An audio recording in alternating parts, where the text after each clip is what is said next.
Hi guys, Raju this side. Welcome back to my channel. तो चलिए देखते हैं कल हम इंडेक्स में क्या कर सकते हैं और एनालाइज करते हैं कि हमारे ट्रेड प्लान्स क्या होने चाहिए कल के लिए। तो चलिए शुरुआत करते हैं बैंक निफ्टी से। देखिए, बैंक निफ्टी आप डेली पे देखेंगे, जैसा कि मैंने कल बताया था। मैं आपको एक लोअर टाइम फ्रेम पे चीज़ बताता हूँ जो मैंने कल आपको एनालिसिस में बताया था।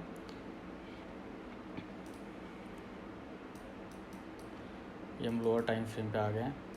देखिए, कल मैंने अपने एनालिसिस में बताया था वीडियो में, जिन्होंने नहीं देखा वो जाके देख सकते हैं कि प्राइस जो है वो अभी हायर हाइज में है और उसके पास ये एक रेजिस्टेंस एंड सपोर्ट है, जहाँ पे मैंने कहा था कि इन केस अगर गैप अप खुलता है तो हम बाइंग के लिए देख सकते हैं कुछ इस हिसाब का। अगर प्राइस एक्शन बनता है तो अगर गैप डाउन खुलता है इसके नीचे तो ही हम सेलिंग के लिए जाएंगे।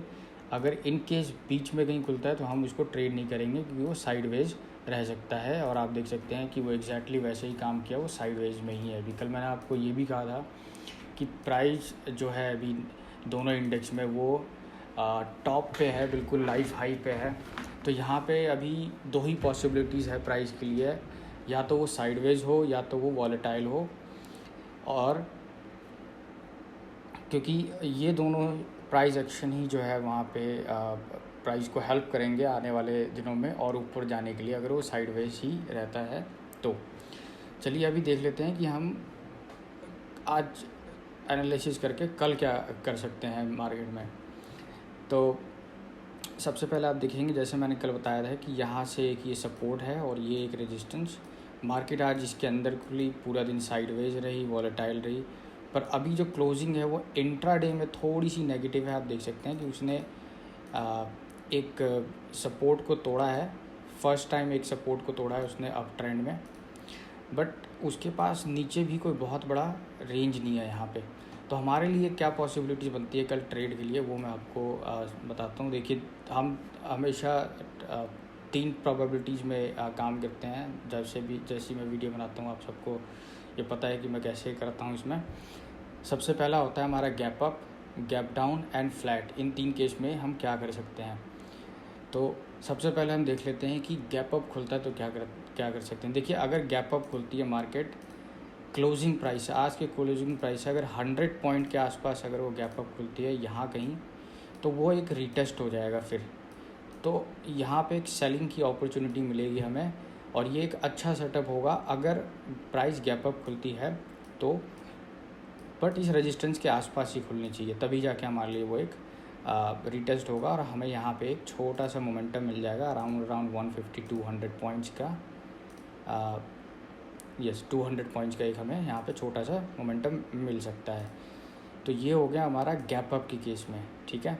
अब देख लेते हैं कि हमारे पास फ्लैट के केस में क्या है। देखिए, अगर मार्केट फ्लैट खुलती है यहाँ पे, तो ये हमारे पास एक इनडिसीजन कैंडल है। यहाँ पे आप देख सकते हैं ये एक इनडिसीजन कैंडल है। लेट्स से कि मार्केट यहाँ पे कहीं पे खुलती है, अगर वो ऊपर जाके फिर इसको क्रॉस करती है यहाँ पे, तो हम क्या कर सकते हैं कि थोड़ा वेट करना पड़ेगा हमें, क्योंकि यहाँ पे क्या है कि अगर वो यहाँ से नीचे क्रॉस भी कर रही है तो उसके पास फिर ये लेवल एक सपोर्ट का काम करेगी और हमारे पास ना सेलिंग के लिए कुछ बचेगा और ना ही हम यहाँ पे एकदम से बाय कर सकते हैं। तो यहाँ पे हो क्या सकता है कि इन केस अगर फ्लैट खुलती है मार्केट, तो आप थोड़ी देर रुक जाइए, या तो प्राइस को ऊपर थोड़ा अप्रोच करने दीजिए यहाँ तक, तो एक रीटेस्ट का वो हो जाएगा, प्राइस एक्शन बन जाएगा डाउन साइड के लिए। और लेट्स से कि प्राइस खुलते ही और नीचे आ जाती है और इसको भी तोड़ देती है यहाँ पे, तो फिर हमारे पास जो है वो थोड़ा सा एक बड़े टारगेट के लिए जो है वो लेवल्स खुल जाएंगे नीचे के डाउन साइड में। फिर हमने क्या करना है, लेट्स से कि प्राइस फ्लैट खुली, दो चीज़ हो सकती हैं प्राइस की यहाँ से सेलिंग के लिए। फ्लैट खुल के या तो वो स्लोली एंड स्टडीली ऊपर जाए, और फिर जैसे ही वो फर्स्ट कैंडल का लो क्रॉस करेगी हम उसको सेल कर देंगे यहाँ पे, और ये हमारा फर्स्ट टारगेट होगा। लेट्स से कि वो खुलते ही अगर नीचे आ जाती है और इसको भी क्रॉस कर देती है, तो फिर हमने क्या करना है कि हमने यहाँ पे थोड़ा सा वेट करना है, जब तक जिस कैंडल ने लो ब्रेक किया है, जब तक उसका लो ब्रेक नहीं होता है दूसरे तीसरे कैंडल में, तब तक हमें सेलिंग नहीं करनी है। सो लेट्स से कि प्राइस ने यहाँ से इसको तोड़ा, मैं एक बार यहाँ पे इनको हटा देता हूँ। अच्छे की प्राइस यहाँ से आई, इसको तोड़ा उसने और ये उसका लो है। जैसे ही यह मार्केट यहाँ ऊपर जाएगी, जब ये वहाँ से क्रॉस कर रही होगी यहाँ पे, फिर हम एक छोटा सा यहाँ पे सेल साइड के लिए पोजीशन ले सकते हैं। एस एल हमारा होना चाहिए ये एरिया, और जो हमारे टारगेट्स होंगे वो थोड़े से हम 45,500 तक के रख सकते हैं। एक राउंड नंबर भी है और वहाँ पे एक सपोर्ट का भी काम होगा। और उसके बाद भी अगर वहाँ पे नहीं रुकती है तो फिर हमारे जो टारगेट होंगे वो होंगे 45,300। ये दो टारगेट्स हमारे हो जाएंगे इस केस में। तो हमने देखा कि फ्लैट में, गैप डाउन में, फ्लैट में और गैप अप में क्या करना है। आप देख लेते हैं गैप डाउन में क्या करना है। मान लीजिए कि डायरेक्ट मार्केट यहाँ खुल जाती है, तो सेम हमारा जो प्रोसीजर रहेगा कि अगर यहाँ पे कोई रिजेक्शन कैंडल बनता है, जैसे ही उसका लो क्रॉस होता है तभी हमें यहाँ पे एक सेल पोजीशन रखना है। ये हमारा एस एल और ये हमारा बाइंग का एरिया होगा पी साइड में। और हमारा जो फर्स्ट टारगेट होगा वो होगा हमारे राउंड नंबर 45,500 एंड देन 45,300।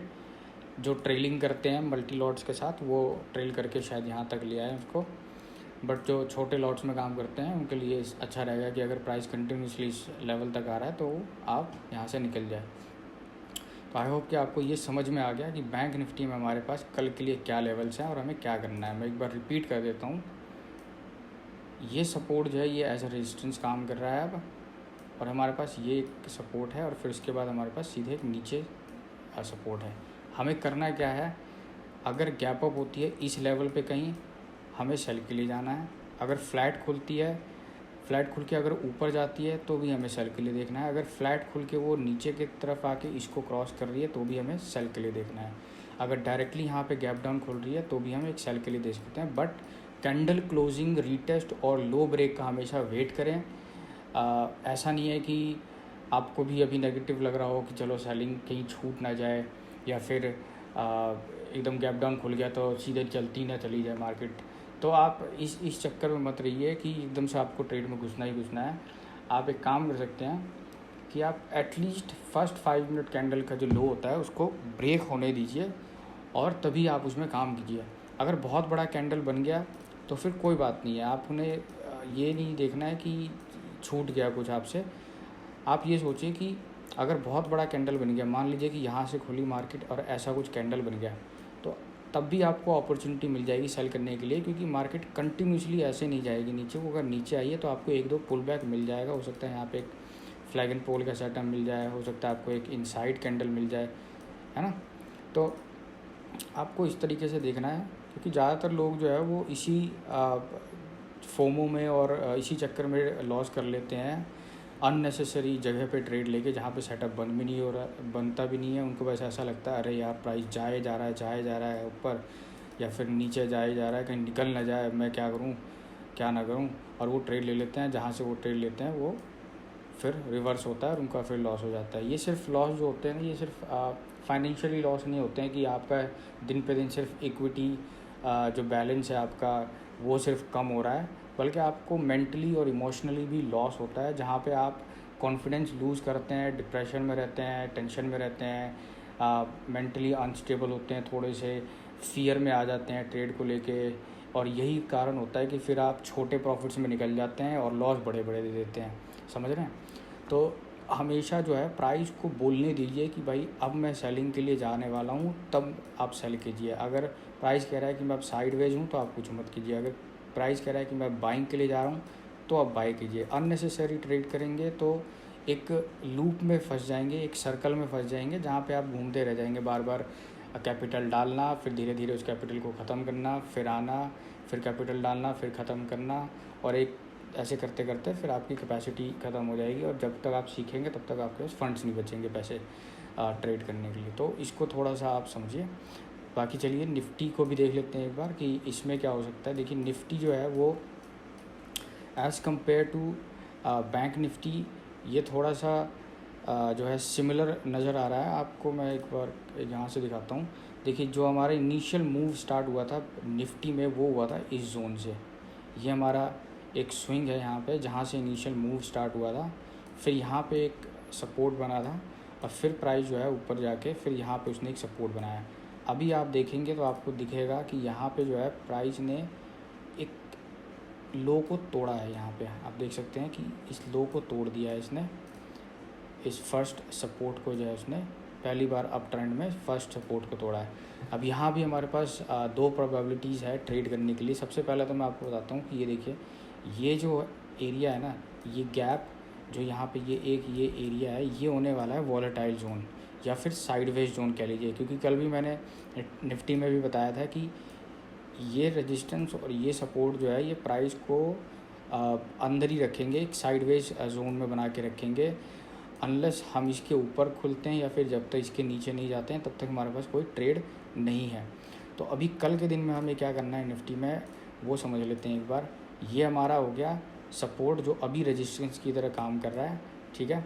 और ये हमारे पास एक हो गया वॉलेटिलिटी एरिया। अगर प्राइस इस जोन में कहीं पे खुलती है, हमारे पास जो सेलिंग के लेवल्स हैं वो ये है, और अगर इसके अंदर ही रहती है प्राइस तो फिर हमारे पास कोई ट्रेड नहीं है, ठीक है।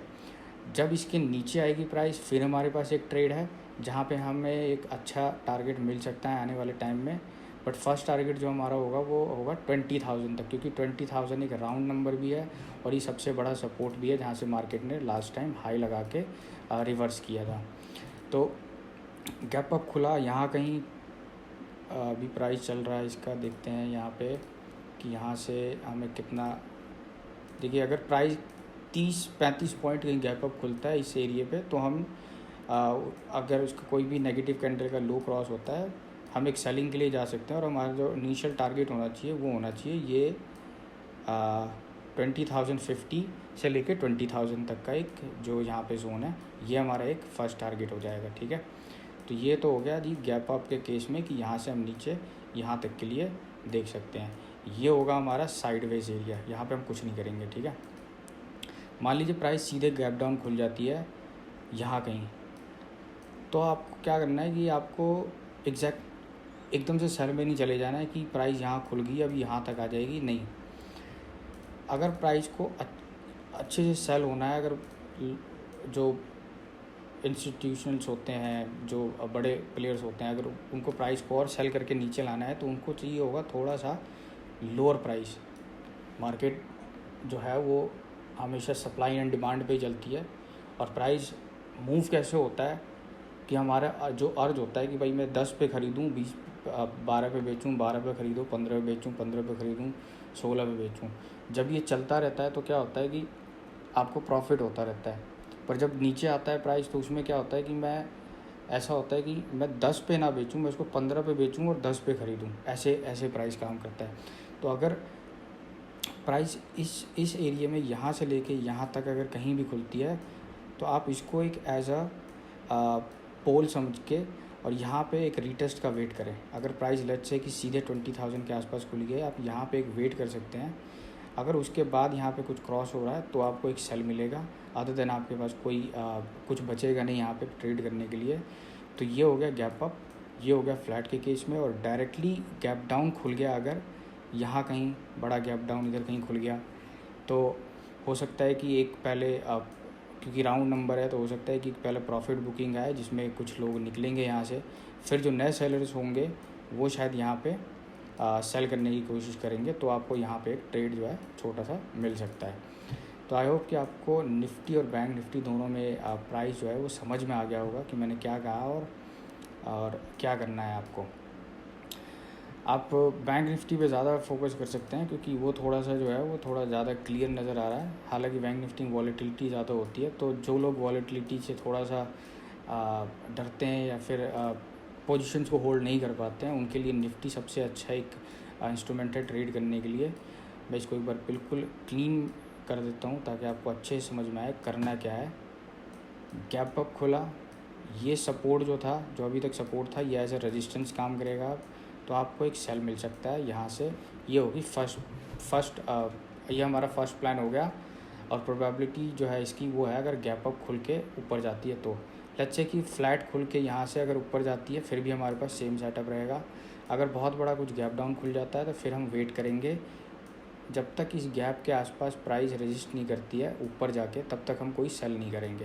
क्योंकि ये देखिए कि अगर प्राइस को ऊपर भी जाना है यहाँ से, लेट्स से कि प्राइस को ऊपर भी जाना है यहाँ से वापस, तो प्राइस को इस लेवल तक आना ही पड़ेगा, क्योंकि यहाँ पे अगर मान लीजिए गैप डाउन भी खुल गया, वो यहाँ पे जाएगी, फिर भी एक नीचे आना पड़ेगा उसको बॉटम लगाने के लिए, तब ऊपर जाएगी, या तो फिर उसको नीचे और आना है तब भी यहाँ से एक प्राइस एक्शन बनाना पड़ेगा, तो यहाँ जाके यहाँ तक हमें टारगेट मिलेगा। थोड़ा सा एडवांस है, थोड़ा सा मेरा जो प्राइस एक्शन को रीड करने का तरीका है वो ये है कि मैं करंट कंडीशन पे प्रिडिक्ट करता हूँ मार्केट को कि अगर प्राइस अब इसके बाद अगर ऐसे मूव करता है, गैप अप गैप डाउन, या फिर इस तरह की कोई मोमेंटम होती है या उस तरह की कोई मोमेंटम होती है, तो हमारे पास क्या सिनेरियोज हो सकते हैं। देखिए, बीइंग अ ट्रेडर आपके पास हमेशा ना एक कंडीशन होना चाहिए प्राइस को लेकर। लेट्स से कि अगर मुझे बाय करना है तो मेरे को एक कंडीशन देना पड़ेगा मार्केट को कि भाई अगर प्राइस यहाँ कहीं पे आएगा तो ही मैं बाय करूँगा। अगर मेरे को सेल करना है तो मुझे कंडीशन देना पड़ेगा मार्केट को, अगर यहाँ पे आएगा तो ही मैं सेल करूँगा। और जब आपने ये प्लान बना लिया तो आप फिर कहीं मिडल में ट्रेड मत कीजिए, आप फिर सिर्फ वेट कीजिए जब तक आपके प्लान के अकॉर्डिंग प्राइस वहाँ पे नहीं पहुँचता है, चीज़ें नहीं वैसी हो रही हैं, दैट मीन्स कि आपका ट्रेड जो है वो अभी बना नहीं है। पर जब सब कुछ अलाइन होनी शुरू हो जाती है, आपने जैसे सोचा है, प्रेडिक्ट किया है, सब वैसे चल रहा है, दैट मीन्स कि आपकी प्रोबेबिलिटी जो है वो ज़्यादा बढ़ चुकी है, तो आप वहाँ पे ट्रेड ले सकते हैं, और जो आपको कॉन्फिडेंस देगा उस ट्रेड को होल्ड करने के लिए भी। आई होप कि आपको मेरी बातें समझ में आ रही हैं एनालिसिस को लेकर, प्राइस एक्शन को लेकर स्पेशली। आने वाले टाइम में थोड़े और वीडियोस बनाऊंगा, जैसे कि अभी मेरे चैनल पे, क्योंकि नया चैनल है, थोड़े बहुत वीडियोस हैं अभी, एक दो, जैसे फोमो पे है, सपोर्ट एंड रेजिस्टेंस पे है, how to trade them and how to draw them. तो मैं साइकोलॉजिकल एंड प्राइस एक्शन की वीडियोस बनाता रहूँगा। मैं आपको धीरे धीरे बताऊँगा कि कैसे प्राइस जो है वो फेल होते हैं, कैसे प्राइस जो है मूव होते हैं अप या डाउन, कहाँ पे हमें बाय के लिए सोचना चाहिए, कहाँ पे हमें सेल के लिए सोचना चाहिए। अभी जैसे कि फॉर एग्जांपल ये एक एरिया है जहाँ से आप देख सकते हैं कि प्राइस जो है यहाँ पे सपोर्ट था और प्राइस अच्छा खासा यहाँ से ऊपर गया, गैप अप खुला, बट वो डायरेक्टली नीचे आ गया ना। आपको यहाँ पे कोई मौका मिला सेल करने के लिए। नेक्स्ट डे मार्केट यहाँ से खुली, एक बहुत बड़ी कैंडल बनी और सीधे नीचे आ गई। तो मैं एक वीडियो बनाऊंगा जहाँ पे मैं बताऊंगा क्यों इस तरह के जो प्राइसेस हैं वो फेल होते हैं, क्यों हमें इंस्टेंट कभी कभी प्लान चेंज करने की ज़रूरत पड़ जाती है कि अभी हमने कुछ और प्लान बनाया आफ्टर मार्केट में, और नेक्स्ट डे जब मार्केट खुलती है तो वो हमारे एक्सपेक्टेशंस को थोड़ा सा चेंज कर सकती है। तो वहाँ पे हमें इंस्टेंट एक व्यू बनाना पड़ता है, उसके लिए थोड़ा एक्सपीरियंस चाहिए होता है प्राइस को समझने के लिए, और प्राइस कैसे बिहेव करती है उसका एक समझ चाहिए होता है। तो वो धीरे धीरे सीखेंगे, हम साथ में सीखेंगे और अच्छे से एक पूरा कम्युनिटी तैयार करेंगे जहाँ पे एक मैनर से और डिसिप्लिन से ट्रेड करेंगे। चलिए, तो मैं आज के लिए बस इतना ही रखता हूँ। बाकी आने वाले टाइम में मैं कोशिश करूँगा कि और चीज़ें प्रोवाइड करूँ आपको जितने जल्दी हो सके उतना। बाकी आप लोग अपना सपोर्ट दिखाइए, please like and subscribe my channel, and I'll see you in the next video. Thank you so much for watching. Have a great day ahead. Bye bye.